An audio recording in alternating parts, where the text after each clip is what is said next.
You're listening to Behind the Reality. Real people, real stories, real life. I'm Emma Kenny. I'm known as one of the leading TV psychologists in the UK. How long have you been working as a TV psychologist for? I've been working in TV as a broadcaster and as expert for about 13 years. But before that, I was doing things behind the scenes, so working on programmes regarding evaluations and also teaching things around ethics, as well as working in practice. So I fell into television, but those 13 years have been a lot of fun and also given me a lot of options to speak to people who are requiring help that wouldn't usually get it. Could you explain a little bit about the role of what a TV psychologist is and what a TV psychologist does?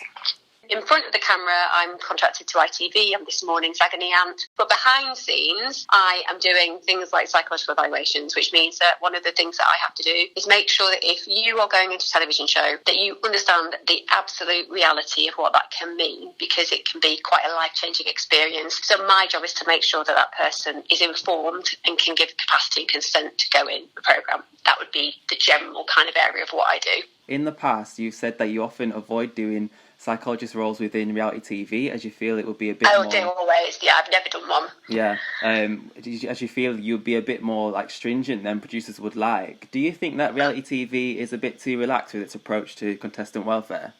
I personally think that one of the big reasons why I choose not to work in reality TV shows, because I need to know that the safeguards are really, really, really paramount for me to feel that I can pass people into situations where they're going to have to cope with the onslaught of press. So I need to first know that the production company's got a really good system of aftercare. That's important. The productions that I work with always have. But the reason I don't do reality TV is I don't think anybody is prepared for what can happen. I am more stringent because I ask more questions, and I am also somebody who would rather be unpopular amongst TV production companies as the go-to person, so that I can just work with the ones that I know are going to do a good job. So if you come out of Love Island or you come out of Big Brother and all of a sudden your ex-boyfriend is telling a story about you, or your estranged dad is saying what a terrible human you were growing up, no one is prepared for that instantly. It's impossible. And some people obviously can thrive and they succeed, but for me, I just don't think that I could knowingly put somebody on a TV show where the ramifications could be, in my opinion, catastrophic. Would you say reality TV puts vulnerable people at risk? I think what reality TV does is it gives people this amazing opportunity to pursue their dreams, and I don't have an issue with that. What I don't think it prepares people for is the reality, because you can't. If you want to be famous, you want to be popular, you're often doing that because in you have this desperate need to be validated, and you have an insecurity about that, and you just want people to like you. So you go on these shows hoping that you're going to fundamentally get that very thing that you crave more than anything. But of course, it doesn't do that. And even if you think you've got resilience, how can you possibly know how resilient you are until you're facing that extreme? And I think that's the issue. So it's not that they necessarily put vulnerable people purposely on screen. In fact, they don't really want to do that. It's not in their interest to do that, with respect. It's in their interest to get people through in a healthy way. It's more that you're only able to give what your own opinion is based on how you think you'll be in that situation. So all these people think they'll be fine, lots of them are, but it's the ones who thought they would be fine and clearly didn't have the ability to cope. People like ITV, for example, who have Love Island and stuff like that, they have quite rigorous aftercare, but we still see that there are problems because we've lost 2 people. So even though you've got rigorous opportunities for people having aftercare, firstly, you can't engage people because you can't force people to have therapy. And secondly, you're not prepared as a human being often to be put in the press and to deal with all of those constant, PAs, and to recognise yourself every day in the paper being criticised a lot of the time. It's really hard, even for somebody who thought they weren't vulnerable, if that makes sense. What kind of things do you tell people before they would begin filming for a TV show? I go through the evaluation, which is quite digging. My job is to look at what I call red flags. And a red flag means that they might have had alcohol abuse, eating disorders, self-harm issues in the past. Now, that doesn't understandably mean that people can't do it. It's not my job to be discriminatory, but my job is to protect them. So I'm always looking at those things, and I will always say, this information is passed on to the production company, but it's not my job to say, you don't have a right to go in it. It's just my job to make sure that there is aftercare procedures placed, or that we know the history so that we can protect you. But also, I want to know about relationships. I want to understand whether they've had any really negative ones, because are we looking at the potential of them being in danger if we put them on television and somebody can locate them, because that happens? Have they got any criminal pending convictions? That's a problem that becomes a legal issue if we put somebody in front of the screen who's got a pending court case. So there are lots of little things that you have to find out, but then I need them to understand what being signed over in perpetuity is, which means that they own that footage in this universe and beyond, so they understand the ramifications of that. I talk to them about what would they feel like if the Daily Mail finds a story on them and then sells it out there, and suddenly the press know all these things about skeletons in cupboards. I ask them about what career that they want, because if somebody tells me that they want to be a barrister, I'm then going to go in a show that might put them in a position where that would mean a client could see them as potentially somebody they didn't want to represent them. So I go through all of those kind of more, I suppose, telling issues. And of course, the big one is to help people understand the impact of social media and how it feels to be somebody where suddenly people know your face and know you for that reason, and the fact that when you go on Google, unless they become super famous for some other reason, when anybody checks, if they look at their name, they're going to find that TV show coming up. So it's my job not just to find out whether they are okay to consent. I want them to walk away from my evaluations thinking this is possibly a really bad idea, and I really need to think about that. I've done my job when I know that people go away thinking, I don't know whether I want to do this. That's good, because that means they're really reflecting on it.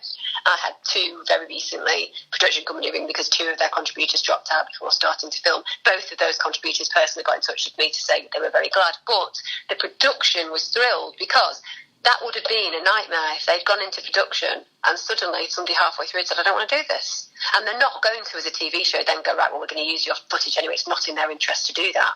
So it really is a good thing to do if you do it rigorously, in my opinion. Do you think it's possible for people to behave naturally when in front of a camera? I think the evidence from research, and there's quite a lot of research into this, is that for a period of time people can fake it, usually, for a number of weeks, for example. I think it's hard when they're now so scripted. If you've seen it, you know who wins, you know the kind of characters that you've got to be, you know the kind of things that don't work. So even though people will always fall into traps and still lose sight of trying to be that kind of scripted, environmental acting kind of thing, I do think that people can fake it, yeah, I do. And I also think that you've got to be careful in reality TV as well, because I think there's an edit that's always created to make a storyline, isn't there? So, it's who's going to be the popular one, who's going to be the bitchy one, who's going to be the problem causer.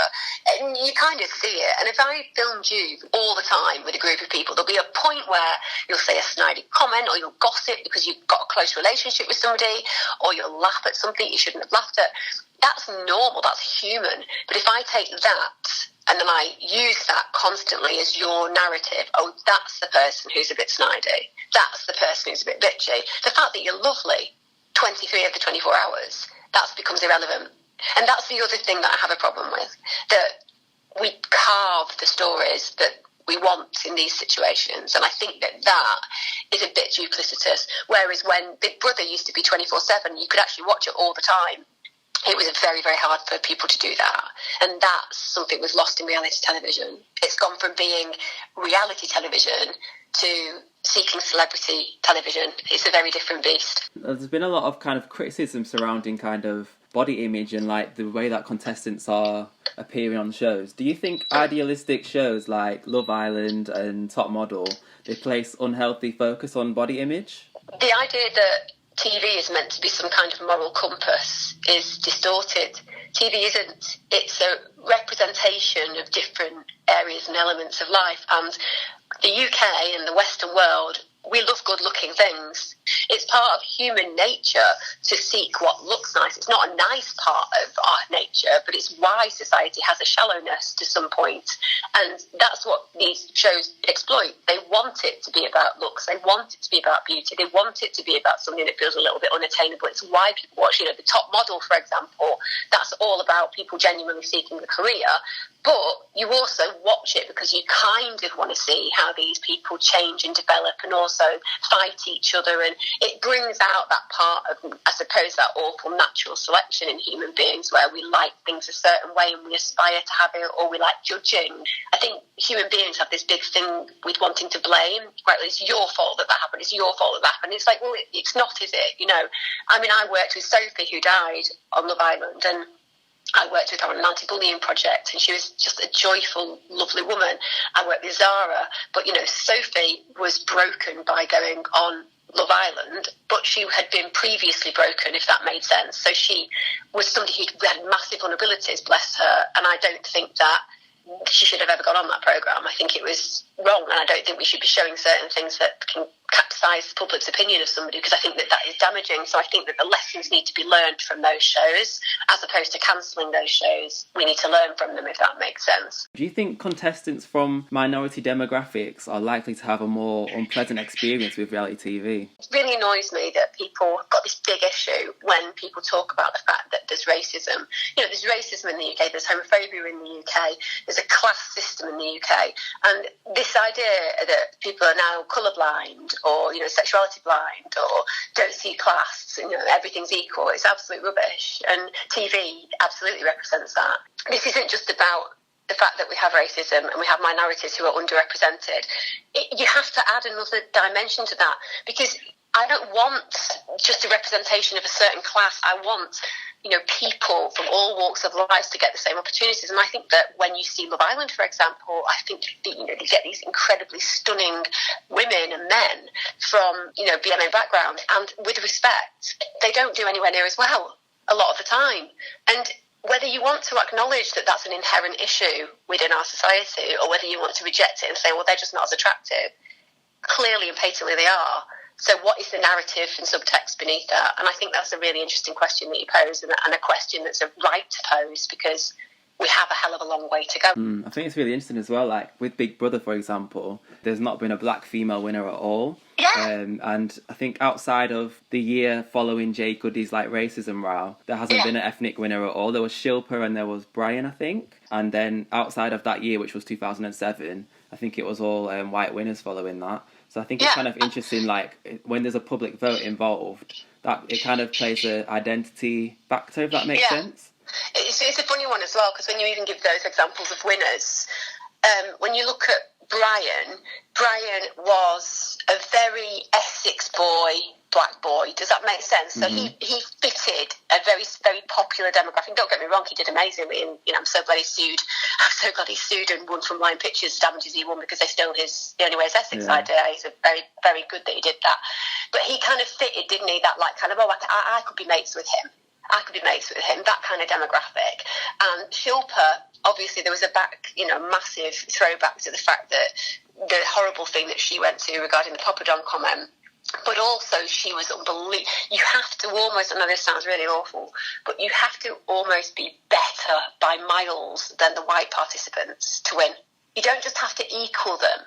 You have to be markedly better. And reality TV as well, it's very popular with like the youth audience. Do you think that the lack of racial and sexual diversity and like the lack of success from those contestants, can that be damaging to its view? Yeah, definitely. I think that anything can be damaging to viewers if it doesn't demonstrate a really pro kind of demographic connection for those watching. We're finally and just very fortunately getting a system now where we talk about trans issues, and we talk about the fact that, you know, gender is just so massively misunderstood and so many dimensions, and only now are we starting to do that. And certainly as far as black and Asian minority groups, I think that you want to see just a complete normality. That's the thing. I always feel that you kind of watch a TV show and you'll think, well, okay, was it an afterthought? Was it like, let's get all these contestants and then seek out people who fit a demographic? And I think it should just be more of an organic, natural experience where, you know, people get there because they deserve to be there, and people win because they deserve to win. We talked about casting and stuff just then. Do you think reality shows try to cast stereotypes and fill quotas when they're selecting its participants? The thing about selection, and this is the problem, selection is, like it or otherwise, based on preference. You don't even consciously know it. So I fully believe it when people say, I didn't select them because of A, B, and C. I believe that because you don't know it. That's the issue. It's just that hardwired to some degree. So I think that we need to be very open and pragmatic in our discussions and say to people who are selecting, right, we absolutely need people who are, A, B, and C course, because you need characters, but you shouldn't be thinking, right, well, what we need is 2 black people, 2 Asian people, because then again, it becomes a reductive experience. What if 6 of their characters were amazing and were all Asian females? Why does it become an issue that we don't have 6 or 7? Do you know what I'm saying? That's the bit that I think needs to change. If you showed me a programme where the people came on and there was like loads of people from, gay background or pan background or whatever it is, and black and Asian, and actually there were less white people would say, and I know what people would say, they would say, oh, why have they done that? What are they trying to do? Be PC? And that's the problem, because the minute that you start even getting into that kind of discussion where you say, oh my God, they've got 9 out of 11 of the contestants are black or Asian or gay, that's what people would say. And the Daily Mail would publicise it and it would get loads of negativity. But what if they were all the absolute best people?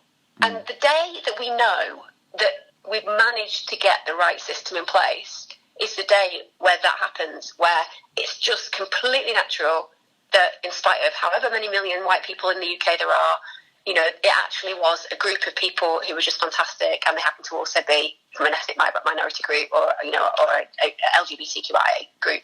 So I think that, that would be the future. But I definitely think that there's a problem with quotas and all of the things that go with it. I know they're there to protect as well, so I would not want them to exist, because I think people have implicit bias to the point where you wouldn't get any people allowed in, because it comes down to the gatekeepers, doesn't it? And if somebody has an allowance of not having to put anybody in and they've got biases that are maybe a little bit more sinister, like racist, then you would have a real problem. So at least there is some protection. But like I said, I'd like it not to be, oh, right, which 2 are going to be black or which 2 are going to be Asian?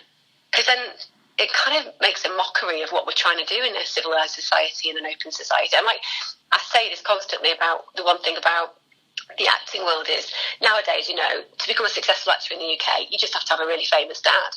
And it's just so unequal and so non-demographic. And the thing about Love Island and those things is they know that. So these young people, these kids, they want to get famous, but because there are so many blockers in the place of ordinary young people doing well, because it's so capitalist and it's so unfair, you have to find a way in. And that's the bigger narrative in TV. It's not just about your race, it's definitely about your class. I come from a working class background. I'm incredibly proud of it. People tell me I'm middle class now because I'm educated. I don't believe it, because I don't think you can just transcend it in that first generation, if that makes sense. So I just feel like if I go places because of a northern accent and because I'm quite outspoken, they kind of put you in a category. And even for myself, I've definitely had doors closed because I'm a woman and I'm working class. So there are loads of prejudices still in TV. Yeah, and it's interesting that you said that about like categories and stuff, because you see like angry black woman and flamboyant gay man and stuff like that. It's you so don't really see true. Deviations from that in like the casting and stuff. It's so true. That is so true. And don't get me wrong, as you will, I've got lots of very strong female friends who definitely, irrespective of their colour, come across as bossy and know themselves, and are unafraid to say it. But like you said, probably the ones who are either mixed race or black would get that category cast because they fit that idea in society that's what they are. They're all like kind of mouthy and bosses, and it's kind of, don't get me wrong, it's a really positive stereotype in some degrees, but it's also one of those that puts people on the back foot because like, oh, here we go again, because people group a certain, they don't see you as an individual. Then that's what you're saying, it's correct, they don't see you as an individual. Same with the flamboyant gay guy. Yeah, of course, there are loads of flamboyant gay guys, of course there are. Like, there are loads of really, really, studious, quiet gay men and so on and so forth. But the minute that you kind of are looking for that, and then you're actually taking that person doing them a disservice, because they're only flamboyant for a certain amount of time, and a lot of them, I imagine, would feel a huge pressure to just constantly have that energy up. And yet you and I both know that 24/7, no one is like that. And you look at people like Paris Hilton, he just melted down in Big Brother, and I don't think that he melted down because he couldn't cope with being insulated. I think it was just having to be a certain type of person all the time, when possibly that's quite a crutch to bear constantly. So I definitely think that we've got to try our best to not just portray this is the person who fits what we want for the show. It should be like, let's create some interesting differences and interesting people who maybe are just like most typical, shall we say, in inverted commas, because I think that we don't really allow people to grow in these series. I think we cast them as a certain type and then we expect them to play towards the cameras, and that does them a disservice because it's exhausting, but also you don't get to know them. And people do what you just said. They go, oh God, here we go, this is another A, B and C.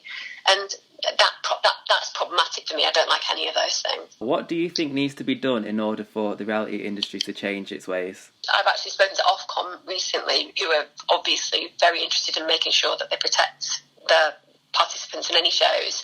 One of the things that I've said is I do believe that there needs to be rigorous fame coaching for any celebrity TV programme. I genuinely think that those young adults need to see the pitfalls and the problems. They need to hear the stories. They need to talk to people whose lives really, really were catastrophically affected. They also need to know that it's probably not going to change their lives as they imagine. And the letdown of realising that the money will dry up, the job will not come, and your future that you thought was going to be incredible won't arrive. Not that way. Doesn't mean that it can't be a great experience, but I think that they need to do that because they don't sell that. That's not how it works. And all you remember are the glossy pictures and those first few months where people just seem to be in the magazines all the time. And young people are a year on going, well, I'll just check out where that person is or that person is. And 90% of the time, those people aren't famous. So you have to give a reality check, and I think I'd like to see a lot more fame coaching, a lot more reality checking, and then, of course, ITV, obviously, in spite of the fact they got loads and loads of really hardcore, criticism, they're probably one of the best as far as Aftercare goes. They provide it for everybody. Even the Kyle show, they got amazing Aftercare compared to what most productions give, because most productions end and then people move on. Whereas, at least with ITV, there was a rigorous counselling opportunity. So I think that they already had that in place, but I think they'll probably make sure that it's a bit louder. And people like ITV have started employing gay clinical psychologists so that they can oversee all these kind of things to make sure that that kind of guidance occurs. So that's going to be really good. But I suppose as well, it comes down to always recognising, and I'm quite pragmatic about this, my job is to, in Aftercare, give them a period of maybe 3 to 6 months if they need it. Productions don't have enough money to keep on with that kind of work. And even though I might do that for free, the point is that very few people do. So to consequently make it so that a production company doesn't just need to make a show, they then need to provide 2 years of counselling. It's not going to be realistic.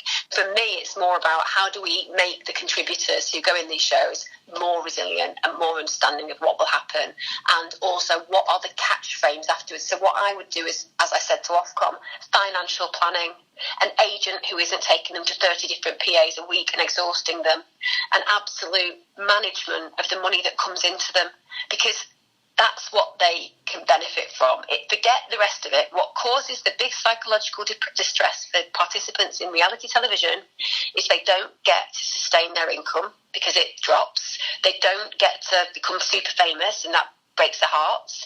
So there's a lot of grief that's going to happen. They won't for the first 6 months. They'll have a brilliant time. And if somebody isn't maintaining their money and only allowing them a certain amount of money to keep them on track, they can be putting that somewhere safe so that when it ends, they really will have a life-changing experience, which is that they'll be financially sound. You're talking that some people, even when they've only done it for a year, they can earn £1 million. But if you're buying fast cars and you're renting an expensive flat and you've got the best designer wardrobe, it's gone and you've got nothing left. Whereas if you get financial help and management, fame coaching to deal with it initially, and a real reality check about what this will mean, then you can change the way that the outcomes are for everybody who goes in. And for me, that's what would be the biggest shift. It's less about even needing the therapy afterwards. It's more about not being used by an agent and absolutely being protected financially. And then when it all dies down and you've got £1 million sitting lovely in a great investment, low risk investment, and you know that you're never going to have to worry about your money. Even on a bad day, you will look back at the experience and you'll go, it was absolutely worth it. And that's for me what would need to shift and change for it to be effective. And final question, if you could give one piece of advice to someone thinking of going on a reality show, what advice would you give them? The advice I give someone going on a reality TV show is remember that 99% of the time you will not become famous, you will not become a presenter, you will not become an actor or an actress. You will be known for being on a celebrity TV show that you either didn't win or that you made some big life errors in that will haunt you for the rest of your life. And if you're willing to go ahead in spite of that and put yourself in front of the camera, then be aware that the likelihood will be that you will be fleetingly famous, and be ready to manage your money accordingly so that in spite of everything else, at the end of the day, you feel that it was worth your while. That's the advice I'd give, aside from maybe going, don't do it, there are easier ways, just work really hard. Get into TV in a different way, I'd also say that, because, you know, these are brilliant. I've met Moira, she's worked on, you know, This Morning, as a gorgeous, lovely young woman, you know, somebody who's done very well, but I've also met the Sophies of this world, and it's a very, very big chasm between them, so to speak. So always think very carefully before you ever sign that form agreeing to do it. Behind the reality.